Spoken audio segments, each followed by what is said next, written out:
میں 7 برس کی تھی جب میرے ابو وفات پا گئے۔ ہمارا ددیال میں بھی کوئی نہیں تھا اور ننیال کی طرف سے بھی ہمیں کوئی سہارا میسر نہیں تھا۔ ابو ہمارے لیے اپنا ایک ذاتی مکان چھوڑ گئے تھے اور ایک دکان۔ مکان میں چونکہ ہم رہتے تھے اور دکان کا کرایہ آتا تھا جس سے ہماری گزر بسر ہوتی تھی۔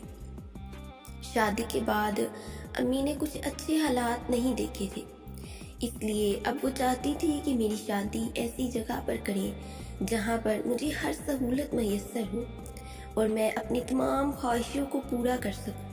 اس غرض سے انہوں نے مجھے پڑھایا لکھایا تاکہ کل کو اچھی جگہ پر میری شادی ہو سکے۔ اس طرح میری تعلیم جاری رہی۔ جب میں 22 سال کی عمر کو پہنچی تو میری خالہ اپنے بیٹے کے لیے میرا ہاتھ مانگنے آئی۔ کاشف بہت اچھا لڑکا تھا، مگر ان میں اگر کوئی کمی تھی تو صرف یہی تھی کہ وہ غریب تھے۔ امی نے خالہ کو یہ کہہ کر منع کر دیا کہ آپ کا تو مکان بھی کرائے کا ہے اور کاشف کی ابھی پکی ملازمت کا بھی کوئی ٹھکانہ نہیں ہے۔ تم میری بہن ہو، میں تم سے بہت محبت کرتی ہوں، مگر میں اپنی بیٹی کی شادی کسی ایسی جگہ پر کرنا چاہتی ہوں جہاں اس سے کسی چیز کی کمی نہ ہو۔ یہ سن کر خالہ کی آنکھوں میں آنسو آ گئے اور وہ اٹھ کر چلی گئیں۔ میں نے ماں کو بہت سمجھایا کہ پیسہ ہی سب کچھ نہیں ہوتا، ہمیں پیار اور خلوص کی خاطر بھی بہت کچھ کرنا پڑتا ہے۔ کیونکہ میں بھی کاشف کو بہت پسند کرتی تھی، کیونکہ اس نے ہمیشہ میرا ساتھ دیا تھا اور صرف میرا ہی نہیں، امی کا ہر برے وقت میں اس نے بہت ساتھ دیا اور ایک سہارا بن کر ہمارے ساتھ کھڑا رہا تھا۔ مگر امی نے مجھے ڈانٹ کر چپ کروا دیا کہ تمہیں کوئی سمجھ نہیں ہے، تم چھوٹی ہو، تم ان معاملات میں مت بولو۔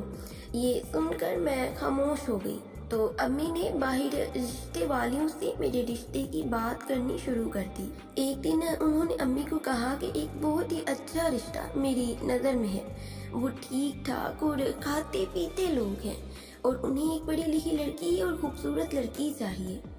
تو امی نے فوراً انہیں گھر بلا لیا۔ وہ شام کو ہمارے گھر آنے والے تھے۔ امی نے مجھے کہا کہ تم ویسے تو بہت خوبصورت ہو، مگر خود کو بنا سنوار کر ان کے سامنے آنا۔ میں نے امی کی خواہش پر ایسا ہی کیا۔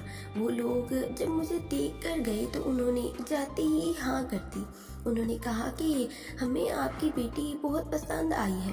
اگلے دن جب وہ بات پکی کرنے کے لیے آئے تو اپنے ساتھ جہیز کی ایک لمبی لسٹ لے کر آئے، جسے دیکھ کر امی دنگ رہ گئی۔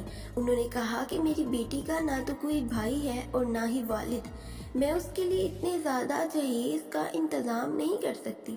میں نے اپنی بیٹی کو پڑھایا ہے اور وہ خوبصورت ہے تاکہ اس کی اچھی جگہ پر شادی ہو جائے۔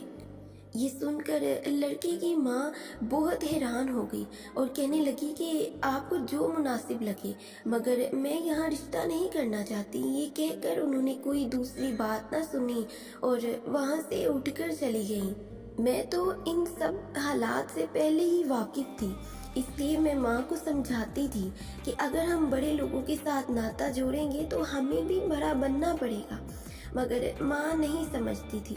وہ کہتی تھی دنیا میں اچھے لوگ بھی موجود ہیں۔ ان لوگوں کے جانے کے بعد امی کا دل بری طرح ٹوٹ گیا اور وہ بہت پریشان ہوئی۔ پھر اچانک انہوں نے مجھے نوکری کرنے کی اجازت دے دی۔ میں بہت خوش ہوئی کیونکہ میں صرف جہیز جمع کرنے کے لیے نوکری نہیں کرنا چاہتی تھی، میں خود کو مصروف رکھنے کے لیے اور کچھ کرنے کے لیے نوکری کرنا چاہتی تھی۔ میں نے نوکری کی تلاش میں بھاگ دوڑ شروع کر دی۔ چونکہ میری تعلیم اتنی اچھی نہیں تھی، اس لیے مجھے بہت ہی مشکل سے ایک عام سی تنخواہ پر جاب مل گئی۔ امی میری تنخواہ کا 1 روپیہ بھی خرچ نہ کرتی اور ہر مہینے تنخواہ کے جتنی بھی پیسے ہوتے جا کر میرے جہیز کی کوئی نہ کوئی چیز بنا لاتی۔ یوں 5 برس میں نے جاب کی اور میری جاب کے پیسوں سے میرا ایک شاندار جہیز تیار ہو گیا۔ اب کی بار امی جب رشتے والی سے رشتے کا کہنے کے لیے گئیں تو انہوں نے ساتھ یہ بھی بتایا کہ میں نے اپنی بیٹی کا شاندار جہیز جمع کر رکھا ہے۔ اس طرح جو لوگ مجھے دیکھنے کے لیے آنے تھے ان کے دل میں پہلے ہی یہ بات واضح تھی کہ ہم نے ایک اچھا جہیز بنا رکھا ہے۔ جب وہ لوگ مجھے دیکھنے کے لیے آئے تو میرا جہیز دیکھ کر تو بہت خوش ہوئے، مگر جب انہوں نے مجھے دیکھا تو یہ کہہ کر وہ اٹھ کر چلے گئے کہ یہ لڑکی تو عمر سے بڑی ہے، یہ ہمارے بیٹے سے بڑی ہے، اس لیے ہم یہاں رشتہ نہیں کر سکتے۔ ان کے جانے کے بعد پہلے میں بہت ہنسی کہ جب میری عمر پوری تھی اور میں خوبصورت دکھتی تھی تب میرے پاس جہیز نہیں تھا، اور اب جب میرے پاس جہیز ہے تو میں عمر سے بڑی دکھتی ہوں، میں ان کے بیٹے سے بڑی ہوں۔ پہلے تو میں ہنستی رہی اور ہنستے ہنستے میں رونے لگ گئی۔ میری ماں نے مجھے تسلی دی اور مجھے سمجھایا کہ بیٹا دنیا میں اچھے لوگ بھی موجود ہیں۔ میں امی کو سمجھاتی تھی کہ آپ دنیا کا مقابلہ نہیں کر سکتی، مگر میری ماں کے سر پر ابھی بھی یہی دھن سوار تھی کہ بیٹی کا رشتہ اگر کرنا ہے تو اچھے خاندان میں ہی کرنا ہے۔ مگر میں بھی اس دفعہ ضد میں آ گئی۔ میں نے ماں کو کہہ دیا میں کوئی کھلونا نہیں ہوں کہ جب دل چاہا سنوار کر کسی کے سامنے بٹھا دیا۔ میرے اپنے بھی کچھ جذبات ہیں جن کو ٹھیس پہنچتی ہے اور مجھے دکھ ہوتا ہے، مگر ماں نے مجھ سے وعدہ کیا کہ صرف ایک آخری بار مجھے ایک رشتہ دیکھ لینے دو، اگر ان لوگوں نے بھی ایسے کیا تو میں تمہیں دوبارہ کبھی مجبور نہیں کروں گی۔ ماں نے کہا کہ رشتے والی نے مجھے گارنٹی دی ہے کہ یہ اچھے لوگ ہیں۔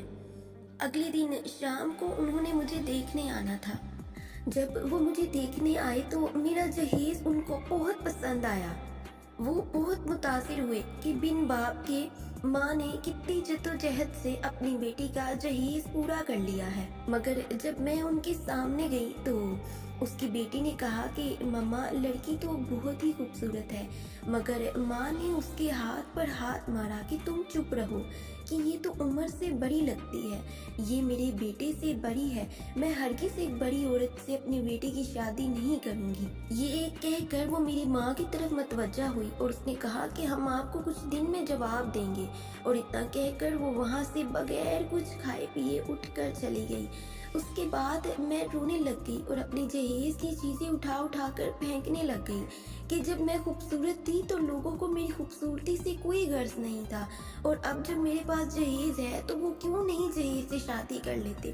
انہیں کیوں میں خوبصورت اور ایک کھلے ہوئے پھول کی مانند چاہیے جس کو انہوں نے خود ہی مرجھا دیا ہے؟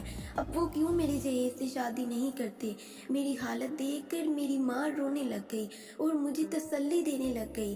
اسی اثناء میں دروازے پر دستک ہوئی اور ماں نے جب دروازہ کھولا تو میری خالہ سامنے کھڑی تھی۔ وہ مجھ سے بہت ہی محبت کرتی تھی۔ جب انہوں نے مجھے روتا ہوا دیکھا تو قریب آ کر مجھے گلے سے لگا لیا اور میری ماں سے پوچھنے لگی کہ کیا پریشانی ہے، تم کیوں رو رہی ہو، میری بیٹی کیوں رو رہی ہے؟